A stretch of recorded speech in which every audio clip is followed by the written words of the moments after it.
Another broken Toyota. But this is an FJ. These are kind of cool.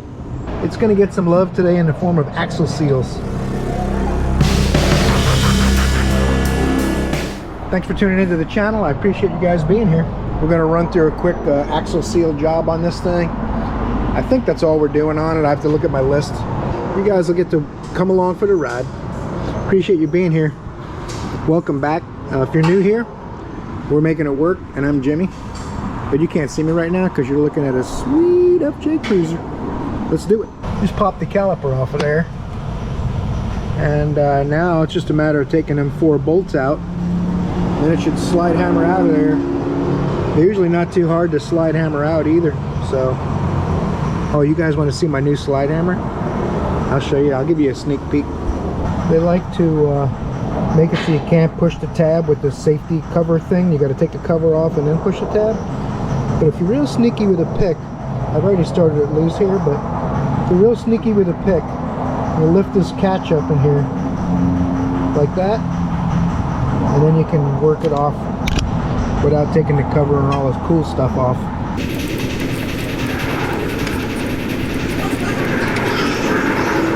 Luckily this mountain wrench is got pretty smooth teeth in it, so it resets on the ratcheting mechanisms real easy.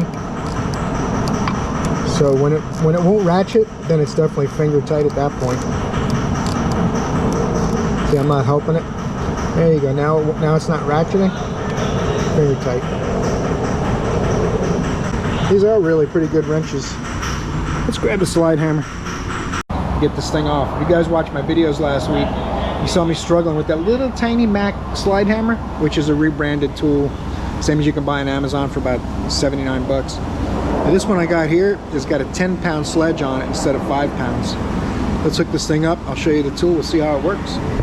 I'm gonna put your adapter in there because this has such a gigantic thread on the shaft. This steps it down to use with the economical slide hammer setups. This adapter came from my Mac kit. I'll put links down in the description, and I'll add them to my Amazon store if you want to check it out. I got this big slide hammer on Amazon, 99 bucks. This is actually named after something, I forget it, but it's fairly popular. I can't remember the name of it actually right now though. Thread this in. Put a tiny bit of grease on it. Not a ton. Just enough the threads don't dull. I'm not sure if I trust the way this is designed, but I'll try it. These aren't in there too hard anyway, but I want to use this thing for you guys and show you how it works as well as seeing it for myself.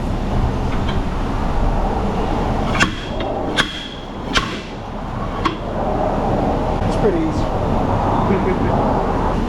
I think I have to disconnect the brake line. That's pretty cool.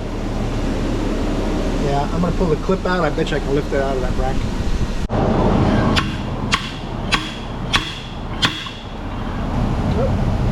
Emergency brake. Cover your ears.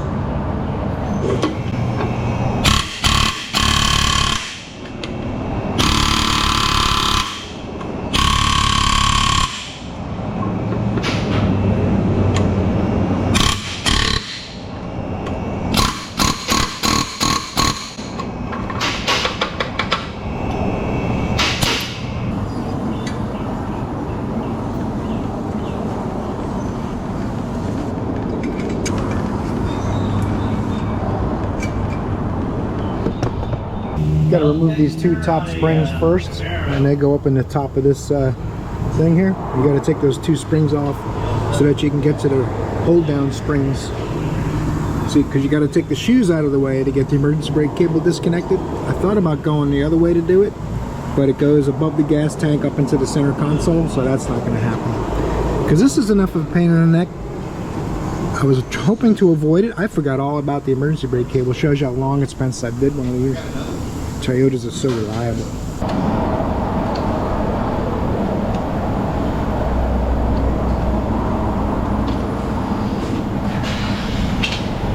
You got to take the rear emergency brake shoes off to get the rear emergency brake cable out of the backing plate. And there's about 1/4 of an inch to work with. You gotta snake some needle nose in there and a lot of cursing and screaming. And then it comes right out. Now that the shoes are out of the way and all the bitching and moaning's over, now, if these turn and come out, we're on the home stretch.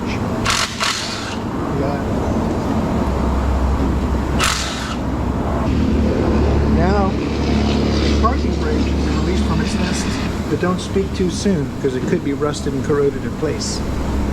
And there's no place to grab it from behind. So, what we'll do is get a small hammer and use the bolt to hammer it that way.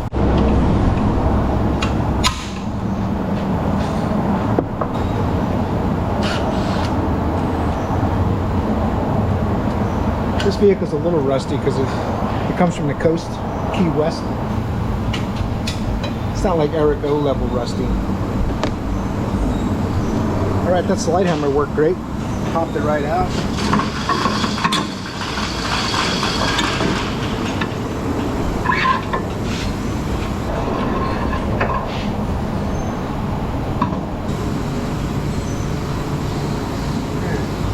Get this all cleaned up, pop that axle seal out.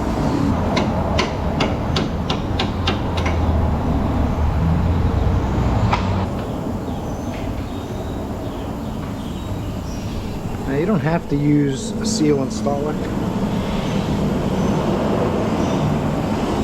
but I think it makes it just a little easier to make sure the seal's square.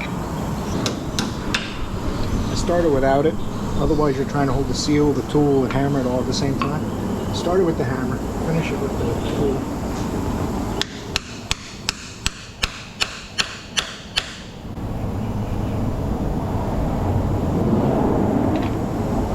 Move the tool around the flange to make sure the seal is seated level with that other flange, with the axle housing flange and the seal edge. They're perfectly parallel that way. I'd have to say that's a good investment for 99 bucks.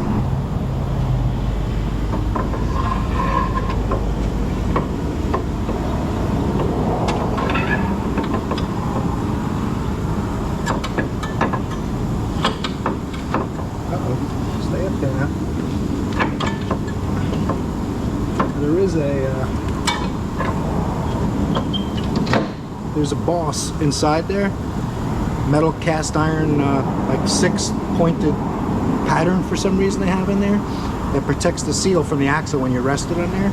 It's sitting on cast iron, not on the seal. But I still like to be in the habit of not running the axle across the new seal and deforming it or possibly damaging it.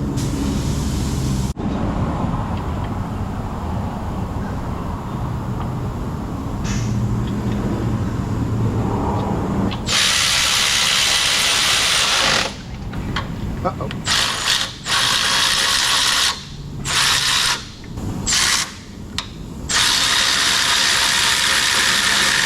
Head's too fat.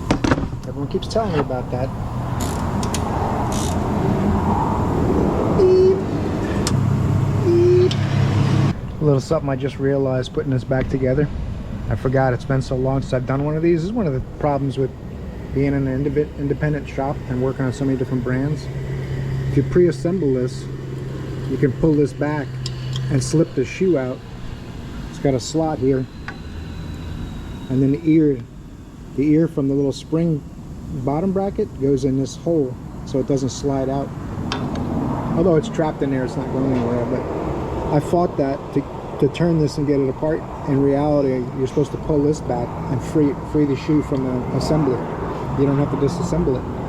So it should go back together a little smoother with less cursing and screaming. I might even video it. I don't know if I'm not optimistic though. Okay, I got the self-adjuster in here. I got the springs clipped in. Now the trick is to hold all 7 things. Pull this out of my way.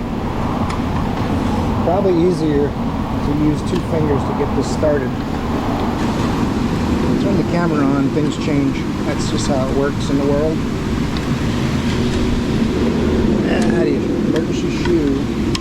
Adjuster sheet fight me a bit. Oh, it came apart. Alright. That's no good. That's not what we want. There we go. Goodness gracious. We got a 1/4 of an inch to work, so I'm assuming from the factory they assemble this before they press the axle and everything together. But I'm not going to destroy an axle bearing and retainer, put the shoes on and then press it back together. The camera's in my way big time, so sorry guys.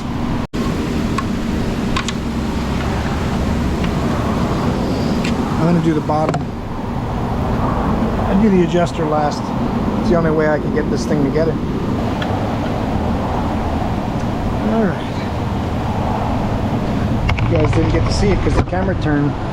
That's about how things have been going lately. But you can see where the adjuster spring is held in and the little ear. You got the manual adjuster at the bottom, the emergency brake bar at the top, if you can see in there. So this is the room you get to work with on these things, but looks like the axle touches this for some reason. I wonder if that pin's bent a little bit because it's letting the axle touch it. Very strange. This side's not touching. I'm gonna have to address this pin. I might have to replace it.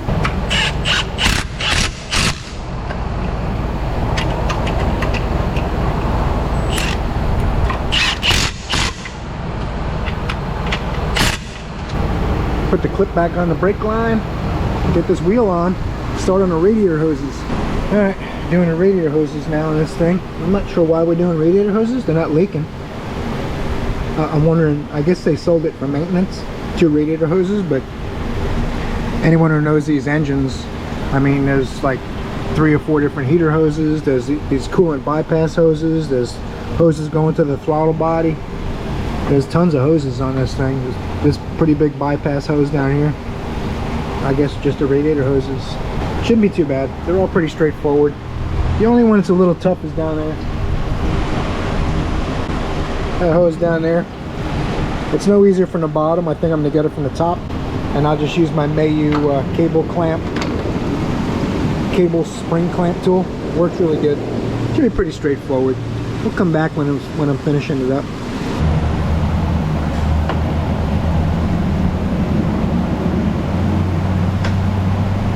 Upper hose, lower hose. That little clamp down there is the only one that's really hard to get at. I had to use my 90-degree needle nose pliers. My hose clamp tools wouldn't squeeze it enough.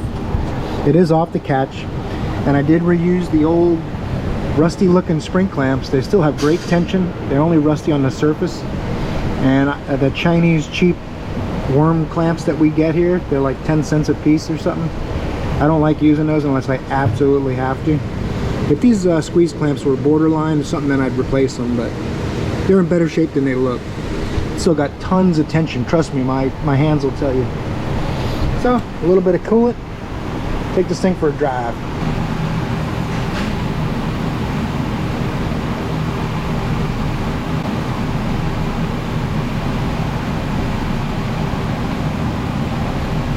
Take a look at that rear end fluid.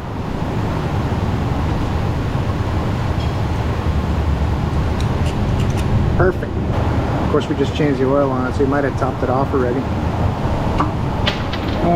Gravity check on all 3. My locking ratchet doesn't lock. It doesn't like snap-on sockets. They only want it to lock on Tecton sockets, apparently. It's a little too much ratchet for this, but we don't want it to leak, right?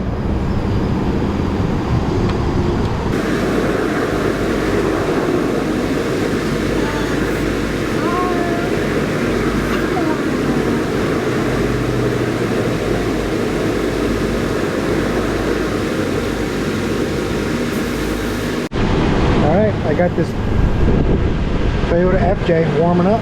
Battery service is done. Trying to get the thermostat to open a little bit, make sure there's no air left in it.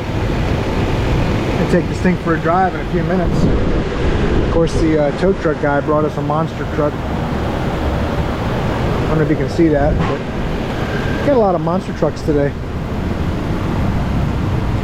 Got a big giant lift kit on.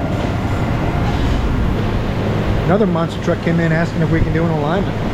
But 36-inch tires and an 8-inch lift. Nope, can't do an alignment.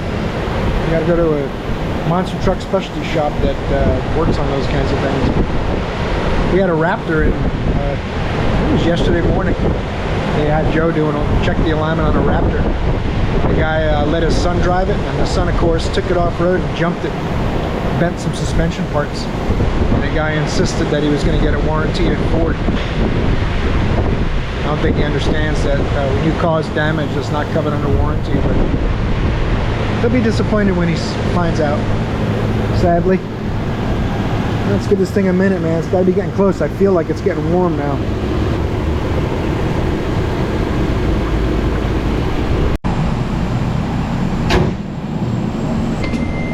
Alright.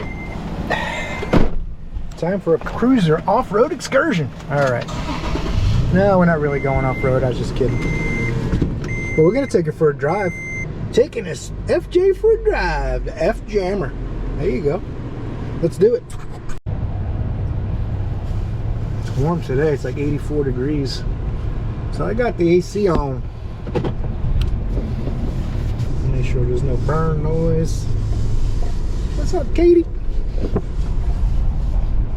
Don't pull out in front of the oversized load. I didn't know we were supposed to label it. I'll go ahead and make myself some labels. Caution, oversized load. I think I can go now. I gotta contain the power of this 4-liter.